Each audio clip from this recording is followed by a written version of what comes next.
South India movement founder and president advocate Rajesh Kumar ఆధ్వర్యంలో Basheerbagh press club లో press meet జరిగింది. ఈ సమావేశానికి జస్టిస్ చంద్రకుమార్, గాలి వినోద్ కుమార్, ఆమ్ ఆద్మీ పార్టీకి చెందినటువంటి డాక్టర్ లక్ష్మణనాయుడు తదితరులు ముఖ్య అతిథులుగా హాజరయ్యారు. ఇక తమిళనాడు, కేరళ, కర్ణాటక నుంచి రాజకీయ నాయకులు పాల్గొన్నారు.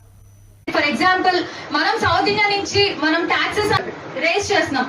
లైక్ ఈ టాక్సెస్ అన్ని కూడా మనకి నార్త్ సైడ్ వెళ్ళినప్పుడు ఆ డిస్ట్రిబ్యూషన్ ఆఫ్ టాక్సెస్ కూడా మనకి ఫెయిర్ గా అన్ని చేస్తాం అని చెప్తారు, కానీ బడ్జెట్ డిస్ట్రిబ్యూషన్స్ లో ప్రాపర్ డిస్ట్రిబ్యూషన్ మనకి చూపించట్లేదు, న్యాయంగా లేదు. Then where everything is going on. Like for example మనం చూసుకుంటే స్కూల్ ఇన్ఫ్రాస్ట్రక్చర్స్ కానీ, లేకపోతే హెల్త్ రిలేటెడ్ కానీ, లేకపోతే టెక్నాలజీ రిలేటెడ్ కానీ, లేకపోతే జాబ్స్ పరంగా కానీ ఇంకా స్టిల్ దర్ ఈస్